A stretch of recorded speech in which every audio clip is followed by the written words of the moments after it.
আমাদের হিন্দু সমাজ আমাদের পিছনে সামনে।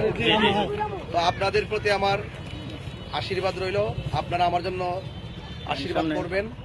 এবং পাশাপাশি আপনারা জানেন যে আমি আসন্ন ত্রয়োদশ জাতীয় সংসদ নির্বাচন চুনারঘাট মাধবপুরে আমাকে আমাদের মনোনয়ন দেওয়া হয়েছে।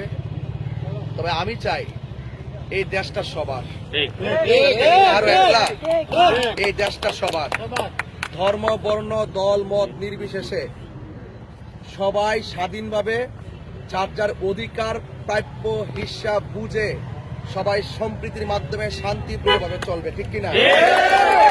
আমি মুসলমান, আপনারা এখানে আমার সামনে যে বাড়িটা সেটাও হিন্দু সমাজ, আমার পেছনে যেটা সেটাও হিন্দু সমাজ।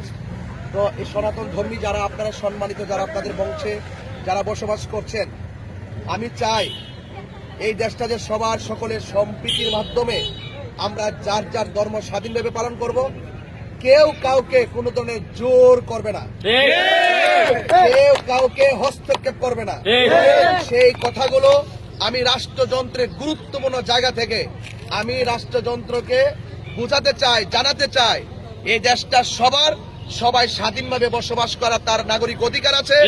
এবং মুসলমান মসজিদে যাবে, হিন্দু মন্দিরে যাবে, খ্রিস্টান গির্জায় যাবে, বৌদ্ধ পেগোড়ায় যাবে, যার যার ধর্ম স্বাধীনভাবে পালন করবে। কথা বলেন ঠিক? এই জন্য আপনারা হিন্দু সমাজের সবার প্রতি আমার আশীর্বাদ রইল। আপনারা সবাই দেশের কল্যাণে, সমাজের কল্যাণে সত্যের পক্ষে থাকবেন এবং আমরা শান্তি চাই। কি চাই? আমরা শান্তি চাই, আর কিছু চাই না। শান্তি চাই, যার যার অধিকার, যার যার প্রাপ্য, যার যার নাগরিক অধিকার সবাই পালন করবে এবং ভোগ করবে, সেই আশাবাদ ব্যক্ত রাখছি। আপনারা আমার জন্য আশীর্বাদ করবেন।